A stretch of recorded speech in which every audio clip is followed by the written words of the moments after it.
দেখুন একদম সামনে থেকে বাঘ। কম খরচে এসি বাসে করে ঘোরা। বাসের ভেতরে কিন্তু লাগেজও রাখতে পারবে। আমরা এখন যাব শান্তি স্তূপাতে। এই দূরে যে নদীটা বয়ে গেছে দেখুন, এই নদীটার নাম কিন্তু দয়া রিভার। এই দোকানগুলোতে নাকি নকল কাজুও পাওয়া যায়। একদম সামনে ভাল্লুক। এই হলো মূল মন্দির। Good morning everyone from Puri. পুরীতে আজকে আমাদের সেকেন্ড ডে। আজকে এখন সকাল ওই 6টা মতো বাজে। এখন 6:30টার সময় আমাদের মিট করার কথা আছে আমাদের বাসের সাথে। আমরা ওটিডিসি ট্যুরে যাচ্ছি, যেটা কোনারক ভুবনেশ্বর ট্যুর, সেই ট্যুরে। এখন দেরি হয়ে গেছে, তাই জন্য নিচে গিয়েই একটা টোটো নিয়ে আমাদেরকে পান্থনিবাস পর্যন্ত যেতে হবে। তো চলুন। স্বর্গদ্বারের পাশ থেকে আমরা কিন্তু একটা অটো বুক করে নিলাম, যার ভাড়া নেবে, মানে পান্থনিবাসে ছাড়বে, যার ভাড়া নেবে 100 টাকা। পান্থনিবাসের সামনে চলে আসলাম। ওই স্বর্গদ্বার থেকে এখানে পৌঁছাতে ওই 10 মিনিট মতো টাইম লাগলো। এসি বাসে করে পুরী কোনারক ভুবনেশ্বর যে সাইট সিন হয়, সেই সাইট সিন করব আজ আমরা। এবং কম খরচে এসি বাসে করে ঘোরা, কিভাবে ঘোরায়, কোন কোন জায়গা ঘোরায়, কোথায় খাওয়া দাওয়া করি, সমস্ত ডিটেল থাকবে। তাই দেখতে থাকুন আমাদের এই ভিডিওটা শেষ পর্যন্ত। এবং ভিডিও ভালো লাগলে please do like, share and subscribe Shoili's Lifestyle. এই বাসটা পান্থনিবাস থেকে ছাড়ার টাইম হচ্ছে সকাল 6:30টার সময়। এখন তো 6:15 বেজেই গেছে, আর আমাদের বাস কিন্তু চলেও এসেছে। দেখুন, এই বাসটায় করে আমরা আজকে সাইট সিনটা করবো। বাসে ওঠার জন্য তো দেখছি লাইন পড়ে গেছে। এখানে টিকিট চেক হচ্ছে একজন একজন করে, তারপরে কিন্তু উঠতে দিচ্ছে। আমরা যেহেতু অনলাইনে টিকিট কেটে এসেছি, আমাদের কিন্তু সিট নাম্বার অনলাইনে একদমই প্রোভাইড করেনি। আমাদের যে অনলাইনে টিকিটটা দিয়েছিল, পিডিএফ ফাইলটা আমরা এনেছি। পিডিএফ ফাইলটা এখন যে কন্ডাক্টর দাদা আছে তাকে শো করাচ্ছি, সে আমাদেরকে কিন্তু সিট নাম্বারটা বলবে। রাহুল পাল 9, 10, 11, 12। বাসের ভেতরে কিন্তু লাগেজও রাখতে পারবেন, মানে অবশ্যই কিন্তু ছোট লাগেজ হলেই রাখতে পারবেন। এই যে আমি ব্যাগটা নিয়ে এসেছি, দেখি এটার উপরে আবার আটে কিনা। হ্যাঁ, ঢুকে গেছে। বাসের সিটিং অ্যারেঞ্জমেন্ট, এদিকে দুটো সিট আছে আর এদিকে দুটো সিট আছে। যারা বড় লাগেজ আনবেন তারাও কিন্তু এই বাসে রাখতে পারবেন। ডিকি আছে, মানে বাসের পেটের মধ্যে কিন্তু আপনারা লাগেজ রেখে দিতে পারবেন। তো দেখুন, এই যে ডিকি, বিশাল বড় ডিকি, বড় বড় লাগেজ কিন্তু ইজিলি ধরে যাবে এখানে। চলুন বাসে উঠে পড়ি। সিটের নাম্বারগুলো কিন্তু এই যে বাসের দেখুন এই পেছন সাইডে লেখা আছে, ব্যাক সাইডে। আমাদের সিট নাম্বার কত? 9, 10, 11, 12। বেশ কমফোর্টেবল বাসটা। যেরকম সমস্ত এসি ভলভো বাসে থাকে সেরকম সমস্ত ফেসিলিটি রয়েছে এখানে। এই যে আর্মরেস্ট রয়েছে, এদিকেও কি আছে? হ্যাঁ, এদিকেও আছে। এই যে এখানে তো কভার দিয়ে ঢাকা রয়েছে। এখানে একটা বাটল হোল্ডার রয়েছে, এখানে একটা হ্যান্ডেল রয়েছে ধরার জন্য, আর এখানে এই যে জিনিসপত্র হ্যাং করার জন্য হুক রয়েছে। আর সিট কিন্তু পুশ ব্যাক সিট। ওপরে এসি ভেন্ট আর হচ্ছে রিডিং ল্যাম্প, সমস্ত কিছুই রয়েছে। স্টপ বাটনও রয়েছে, তবে এখনো পর্যন্ত এসি চালু করেনি, এটাই হচ্ছে প্রবলেম। এদিকে কিন্তু এই যে পর্দাও রয়েছে। প্রচন্ড গরম, বসে থাকা যাচ্ছে না ভেতরে। হ্যাঁ, দর করে ঘামছি। এসিটা চালালে খুবই ভালো হয়। এখানে ফুট রেস্টও দেওয়া আছে। লেগ স্পেসটা কিন্তু অনেকটাই, তবে দুটো সিটের মাঝখানের গ্যাপ কিন্তু খুবই কম। 6:30টার সময় কিন্তু আমাদের বাসটা ছেড়ে দিল। आज आप लोग साइट सीन घूमने के लिए निकल चुके हैं। आज आप लोग जो साइट सीन घूमने के लिए निकल चुके हैं, टोटल अप डाउन 236 किलोमीटर का रास्ता है। हमारा ये टूर का नाम है the golden triangle tour of Odisha. তো এখন 7:19 মতো বাজে। আমাদের বাসটা একটা জায়গায় এসে দাঁড়ালো। এখানে বললো যে ব্রেকফাস্ট সেরে নেওয়ার জন্য। জায়গাটার নাম হচ্ছে মঙ্গলপুর। এই হচ্ছে রেস্টুরেন্ট। এখান থেকে আপনারা চাইলে যে এখানকার পুরীর লোকাল ফুড সেগুলো খেয়ে নিতে পারেন। এখানে দেখছি ধোসা বিক্রি হচ্ছে, ভেতরে বড়া আছে, বিভিন্ন রকমের খাবার আছে। এখানে কচুরি ভাজছে। বা এখানে ব্রেকফাস্টের জন্য 10 মিনিট টাইম দেওয়া হয়েছে। তো 10 মিনিট পরে আবার আমরা গাড়িতে উঠে যাব। আমরা তো এখানে ব্রেকফাস্ট করব না, কালকে আমরা মিয়ামোর থেকে কিছু খাবার কিনে নিয়েছিলাম, তো সেটা দিয়ে আমাদের আজকে ব্রেকফাস্ট হবে। এখানে কিন্তু ওয়াশরুমেরও ব্যবস্থা আছে, আপনারা চাইলে ওয়াশরুমও সেরে নিতে পারেন এখানে। প্রচণ্ড গরম। পুরীতেও যেরকম গরম, ভুবনেশ্বরে কিন্তু আরও বেশি গরম। তাই জন্য ট্যুর প্যাকেজের যে সিস্টেমটা সেটা চেঞ্জ হয়েছে। জেনারেলি এই ট্যুরে পুরী থেকে ভুবনেশ্বর পর্যন্ত ট্যুর করতে করতে যাওয়া হয়। তবে আজকে যেহেতু প্রচণ্ড গরম, তাই আগে আমরা ভুবনেশ্বরের সাইট সিনগুলো করব এবং ভুবনেশ্বর থেকে পুরীর দিকে আস্তে আস্তে সমস্ত সাইট সিন করতে করতে আসব, যাতে দুপুরবেলাটা মানে যেই সময় প্রচণ্ড রোদের তাপ থাকে সেই টাইমটা আমরা নন্দনকাননে কাটাতে পারি। তো এই জিনিসটা আমার বেশ ভালো লাগলো, সরকার যে এত কিছু ভাবছে এই ট্যুরটাকে নিয়ে, এটা আমার বেশ ভালো লাগলো। বাস এখন ব্রেকফাস্টের জন্য দাঁড়িয়েছে, এই যে দুটো বড়া নিয়েছিলাম, সাম্বার টাম্বার নিইনি, তো খাচ্ছি এটাই, বেশ ভালো সফট। আর আমাদের যিনি গাইড দাদা আছে তিনি কিন্তু বেশ ভালোভাবে সমস্ত কিছু ডেসক্রাইব করে দিচ্ছে। আমাদের প্রথম স্পটে চলে আসলাম, সেটা হচ্ছে ধবলগিরি পাহাড়। এই বড় বাস কিন্তু ওপরে যায় না, এই ধবলগিরি পাহাড়ের ওপরে এই ছোট বাসে করে যেতে হবে। সামনে দেখুন ছোট বাস আছে, আবার একটা ছোট বাসে করে উঠে তারপরে ধবলগিরি পাহাড়ে উঠবো। আমরা এখন যাব শান্তি স্তূপাতে। বাসের জন্য কিন্তু আলাদা করে পেমেন্ট করতে হবে না, এটা কিন্তু ওটিডিসিরই বাস। এখন কিন্তু আমরা পাহাড়ে উঠবো। আমাদের গাড়িটা নিচে যেখানে পার্কিং করেছিল সেখান থেকে এই ছোট গাড়িটা আসতে 5 মিনিট মতো টাইম লাগলো। তো এরকম সিঁড়ি ভেঙে আপনাদেরকে উপরে উঠতে হবে। এই হচ্ছে শান্তি স্তূপা। শান্তি স্তূপার সামনে এসেছি, ওয়েদারটাও বেশ ভালো লাগছে, পাহাড়ের ওপরে অবস্থিত বলে বোধহয়। তো যাই হোক, এখানেই কিন্তু কলিঙ্গের যুদ্ধ হয়েছিল। কলিঙ্গের যুদ্ধ হওয়ার পর যে রক্তের গঙ্গা বয়ে গিয়েছিল, তাই দেখে মহারাজ অশোক শান্তি চেয়েছিলেন এবং তার জন্যই কিন্তু এই শান্তি স্তূপ বানানো। ভীষণ ভালো লাগছে এখানে এসে, সত্যিই শান্তি লাগছে, মনে হচ্ছে পরিবেশও যেন এখানে শান্তিই দিচ্ছে। বাসে এসিটা খুব একটা ভালোভাবে কাজ করছে না, বা ওরা বাড়াচ্ছে না, যেটাই হোক। তো এসি বাস নামেই এসি বাস, ভীষণ প্রবলেম হচ্ছে। এখানে হাওয়া দিচ্ছে, অনেক ভালো ওয়েদার লাগছে। এই দূরে যে নদীটা বয়ে গেছে দেখুন, এই নদীটার নাম কিন্তু দয়া রিভার, যেটার আগের নাম ছিল ব্লাড রিভার। শহরটা দেখুন কি সুন্দর দেখতে লাগছে। প্রচণ্ড রোদ, সামনের দিকে তাকানো যাচ্ছে না। তো শান্তি স্তূপার ওপরে উঠতে গেলে কিন্তু জুতো খুলে প্রবেশ করতে হবে। এই আজকের যে ট্যুরগুলো হবে, মানে আজকে যে ট্যুর প্ল্যানটা আমাদেরকে দিয়েছে ওটিটিসি, তো সমস্ত জায়গায় কিন্তু বেশিক্ষণ টাইম আপনারা পাবেন না, সমস্ত জায়গায় আপনাদেরকে তাড়াহুড়ো করেই দেখতে হবে। এই শান্তি স্তূপার পেছন সাইডে একটা মন্দির আছে, সেটা দেখতে যাবো, চলুন। এই যে মন্দিরটা। আমরা পুরী ভিজিট করেছিলাম মে মাসের সেকেন্ড উইকে, এই সময় প্রচণ্ড গরম ছিল। এখানে দেখুন কাজু বাদাম, তারপরে আপনার পেস্তা এইসব বিক্রি হচ্ছে, চাইলে আপনারা এখান থেকে কিনে নিতে পারেন, তবে অবশ্যই দেখে কিনবেন। এই দোকানগুলোতে নাকি নকল কাজুও পাওয়া যায়, অবশ্যই যখন কিনবেন টেস্ট করে কিনবেন। যেই বাসে করে নিচ থেকে উঠেছিলাম আবার সেই বাসে উঠে পড়লাম। পুরী সাইট সিন করার জন্য কিন্তু এটা আদর্শ সময় একদমই নয়। শীতকালে আসুন, এই ট্যুরটা, চিল্কা ট্যুরটা সমস্ত কিছু শান্তিভাবে করতে পারবেন। এখন প্রচণ্ড গরম, আমরা রীতিমতো হাঁপাচ্ছি আর প্রচণ্ড ঘাম দিচ্ছে শরীর থেকে। আমরা তো এই সময় এসেছি জাস্ট বিকজ রথের প্রিপারেশনটা দেখবো, আর এখন চন্দন যাত্রা চলে, তাই জন্য। আপনারা আসলে কিন্তু যারা প্রথমবার অন্তত পুরী ট্যুর করছেন, তারা উইন্টার টাইমে আসুন। একদম। চলে আসলাম আমাদের বড় বাসটা যেখানে পার্কিং করেছিল সেখানে। এই বাস, আবার বাসে উঠে পড়ি। और शिला के अंदर शंकर भगवान यहाँ पर हरिहर के रूप से दर्शन। কালকে এই খাবারগুলো নিয়ে নিয়েছিলাম, এখন খাচ্ছি, বেশ ভালো, মানে খেতে তো ভালোই আর ভালোও আছে। 101 টাকা লাগে পূজা দিলে, যদি পূজা দিব নাম করতে লেখা আয়েগা। এখন গাইড দাদার পেছন পেছন আমাদেরকে যেতে হবে, ওই সামনের দিকে চলে গেছে গাইড দাদা। এখন বাজে ঘড়ির কাঁটায় 8:50। তো আমরা এখন চলে আসলাম কিন্তু লিঙ্গরাজ মন্দিরের সামনে। লাইন দিয়ে সবাই যাচ্ছে দেখুন, আমাদের যারা বাসের সহযাত্রী। বাস যেখানে নামিয়ে দেবে সেখান থেকে আপনাদেরকে মূল মন্দিরটায় যেতে গেলে বেশ খানিকটা হাঁটতে হবে। মন্দিরের বাইরে কিন্তু এরকম ডাব বিক্রি হচ্ছে, এই যে কলা বিক্রি হচ্ছে। তো এখানে মনে হয় কোনো অনুষ্ঠান হবে, সেট করা আছে, এখানে কত চেয়ার পাতা আছে দেখুন, স্টেজও বানিয়েছে। দূরে মূল মন্দিরটা দেখা যাচ্ছে দেখুন, এটাই হচ্ছে লিঙ্গরাজ টেম্পল। আমাদের যারা বাসের কো প্যাসেঞ্জার আছে, এই যে সবাই দেখুন এখানে জুতো খুলে যাচ্ছে। তো আমাদের যিনি গাইড দাদা, তিনি বললো যে এখানে জুতো, মোবাইল রেখে যেতে পারবেন। মন্দিরের ভেতরে কিন্তু জুতো, ইলেকট্রনিক্স যে কোনো গ্যাজেট, মোবাইল, ক্যামেরা কোনো কিছু নিয়ে যেতে পারবেন না। ইভেন আপনাদের পার্সটাও রেখে যেতে হবে।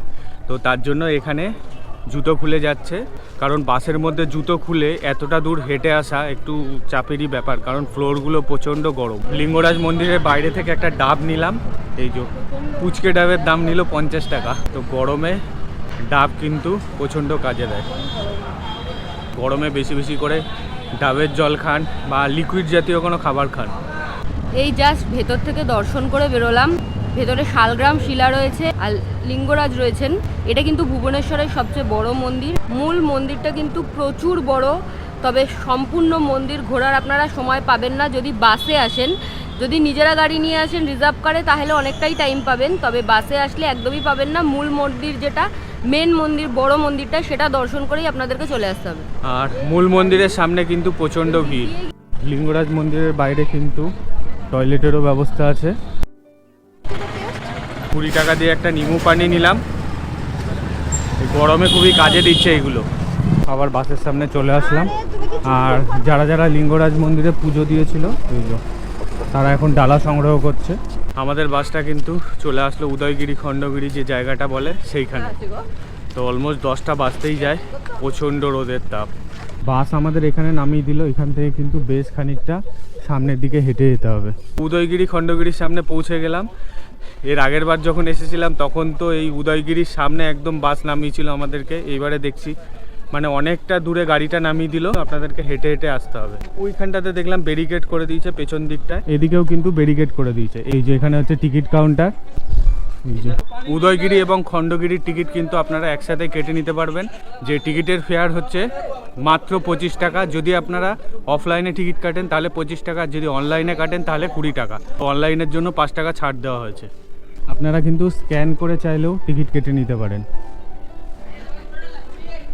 এই যে এটা হচ্ছে উদয়গিরির পাহাড়টা, এই যে ওপর দিকে উঠতে হবে।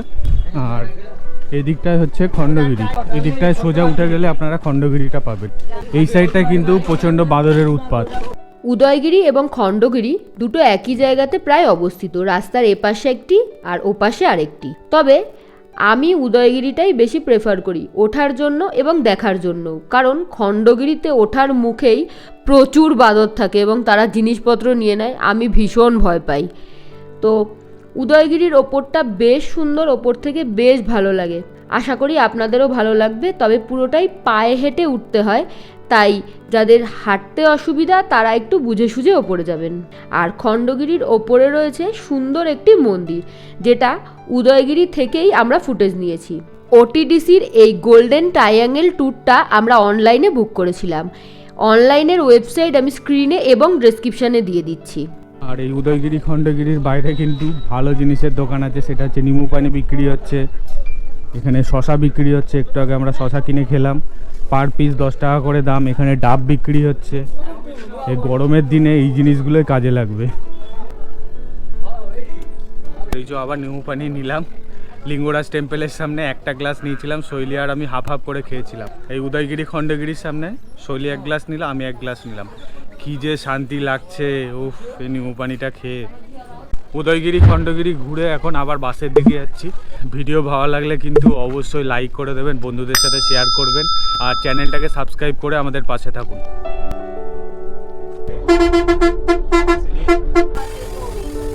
এখন নন্দনকাননে আসলাম। নন্দনকাননের ভেতরে ঢুকবো। কত করে এন্ট্রি টিকিট, ভেতরে কি কি আর ফেসিলিটি আছে, কি কি জীবজন্তু দেখতে পাই, চলুন গিয়ে দেখা যাক। তো বাইরে দেখুন প্রচুর দোকানপাট আছে কিন্তু। এই যে গেট, এই যে এখানে দোকান। আমরা কিন্তু ওই দিক থেকে আসলাম। চলুন ভেতরে যাওয়া যাক। রাহুল যাচ্ছে টিকিট কাটতে। একটা ফ্যামিলির একজনকেই ভেতরে ঢুকতে দিচ্ছে, আর এমনি যে মেন এন্ট্রিটা সেটা কিন্তু এদিক দিয়ে হবে। এই যে কত করে? পার হেড 50 টাকা করে নিচ্ছে। আচ্ছা, এখানে কিন্তু ওয়াশরুম রয়েছে।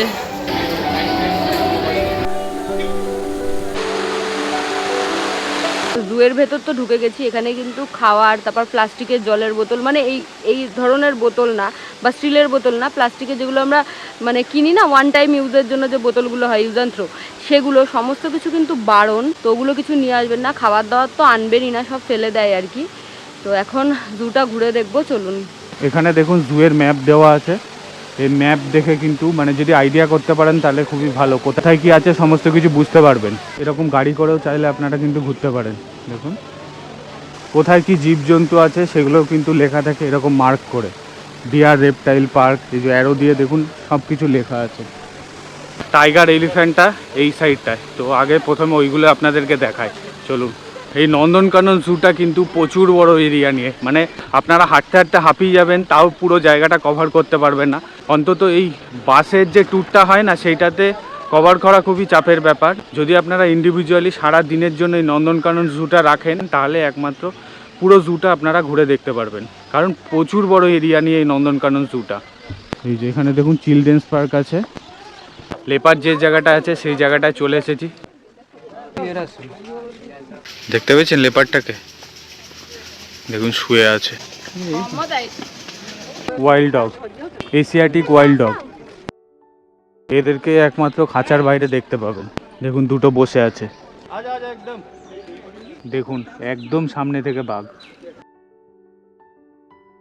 কি বড় সাইজ বাঘটার, একদম সামনে ঘোরাঘুরি করছে বাঘটা। এত সামনে থেকে বন্য জন্তুকে উপভোগ করতে হলে কিন্তু এই নন্দনকানন জুতে আসা মাস্ট। এখানে সামনে সিংহগুলো রেস্ট নিচ্ছে গাছের নিচে, আপনাদের দেখায় দাঁড়ান। একটা সিংহ আছে, একটা সিংহী আছে।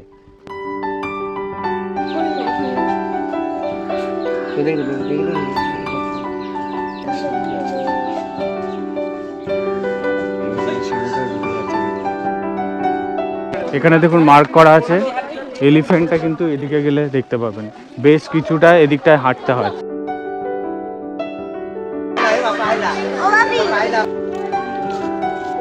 একদম সামনে ভাল্লুক।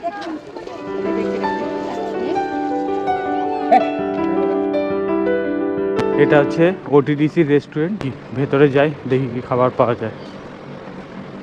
ভেতরটা মনে হয় এসি।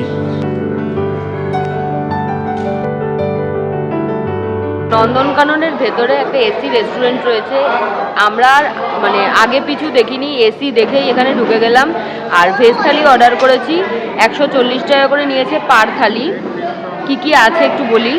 ভাত রয়েছে আর পাঁপড় রয়েছে, এটা হচ্ছে পায়েস, এটা হচ্ছে মিক্সড ভেজ, এটা ডাল, আর এখানে রয়েছে আলু ভাজা, তার সাথে আচার। ভেজ থালি ছাড়াও কিন্তু চিকেন থালি, মাটন থালি, প্রন থালি সমস্ত কিছুই পাওয়া যায়। খেয়ে টেস্টটা আপনাদেরকে জানাবো। ডালে কিন্তু কারি পাতার ফ্লেভারটা ভীষণ স্ট্রং, যারা কারি পাতার ফ্লেভার ভালোবাসেন তাদের জন্য তো ভালো। আমি যেরকম এই ফ্লেভারটা নিতেই পারি না, তো আমরা কিন্তু একটাই থালি নিয়েছি, আমি আর রাহুল, ওটা শেয়ার করে খাচ্ছি। যেহেতু ওয়ান টাইম থালি, আনলিমিটেড নয়, তাই জন্য এটা শেয়ারেবেলও। খুব একটা ভালো নয় কিন্তু খেতে। তো এখন আমরা একটু আগে আগে বেরিয়ে মেন গেটে যাচ্ছি, কারণ আইসক্রিম খাবো। জুয়ের ভেতরে কিন্তু একটা সুভিনিয়ার শপও আছে, দেখুন শৈলীর মতো দেখতে না। নন্দনকানন ঘোরা শেষ, এখন বাসে উঠবো। 4:19 মতো বাজে, আর আমরা এসে পৌঁছালাম হচ্ছে কোনারক সান টেম্পলের সামনে। নন্দনকানন থেকে কোনারক সান টেম্পলের ডিস্টেন্স কিন্তু প্রায় 80 কিলোমিটার মতো, মোটামুটি 2 ঘন্টা 19 মিনিট মতো টাইম লাগলো। মেন গেটটা সেখানে পৌঁছে গেলাম আমরা। কোনারক সান টেম্পলের ভেতরে এন্টার করতে গেলে কিন্তু আপনাদেরকে টিকিট কাটতে হবে। যে সামনে কোনারক মন্দির দেখা যাচ্ছে, আর এই বাঁ দিকে হচ্ছে টিকিট কাউন্টার। টিকিট কেটে নিলাম, পার হেড 40 টাকা করে নিল, আর ফরেনারদের জন্য কিন্তু 600 টাকা করে নেওয়া হয়।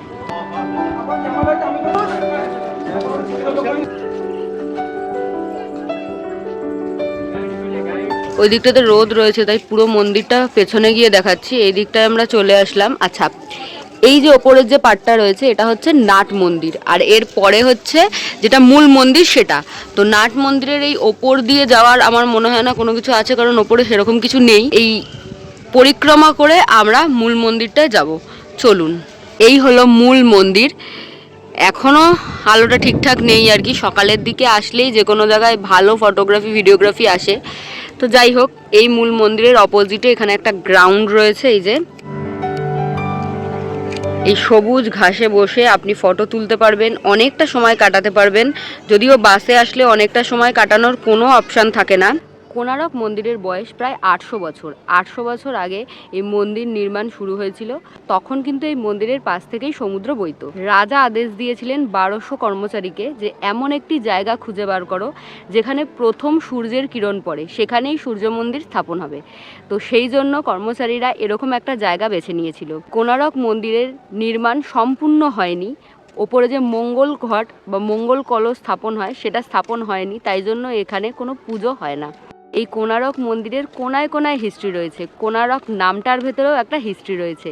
যদি আমরা ইন্ডিয়ার ম্যাপ দেখি তাহলে দেখব এটা উত্তর পূর্ব কোণে অবস্থিত এই কোণারক মন্দির, তাই জন্য এই মন্দিরকে কোণারক বলা হয়, মানে একটা কোণে অবস্থিত। কোণারক শব্দটা হচ্ছে একটা সংস্কৃত শব্দ। এছাড়া যেহেতু এই মন্দির কোণে অবস্থিত তাই কোণ, আর অর্ক মানে হচ্ছে সূর্যের আরেক নাম, তো কোণারক সেই থেকে। এরকম বিভিন্ন বিভিন্ন মত রয়েছে এই কোণারক মন্দিরকে নিয়ে। এছাড়া এই মন্দিরে কেন পুজো হয় না সেটা নিয়েও প্রচুর মত প্রচলিত রয়েছে। আমাদের কাছে কোণারক মন্দির একটা গিফট। ভারতীয় হিসেবে আমি ভীষণ গর্ববোধ করি আমার ইন্ডিয়ান কালচারে, আমার ইন্ডিয়ান আর্কিটেকচারে।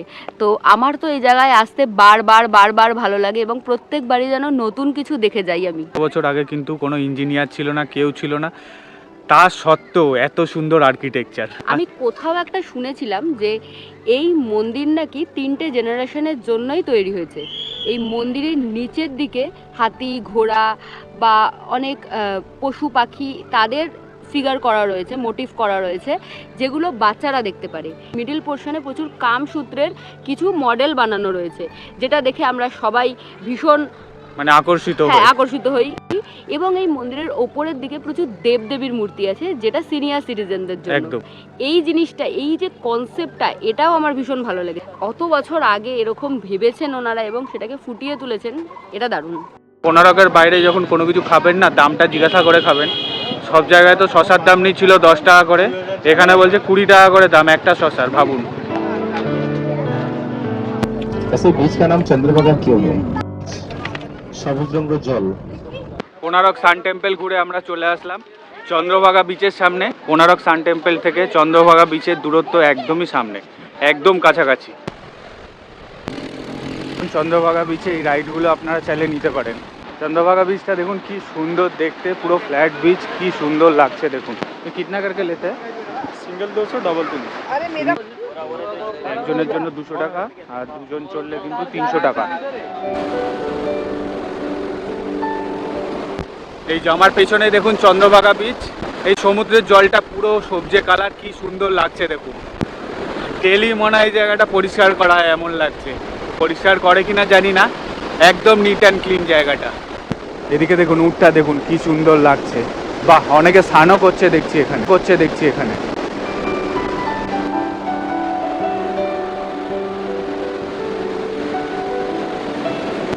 এই দেখুন চন্দ্রভাগা বিচ, ও কি দারুণ জলের কালার আর কি সুন্দর বিচটা।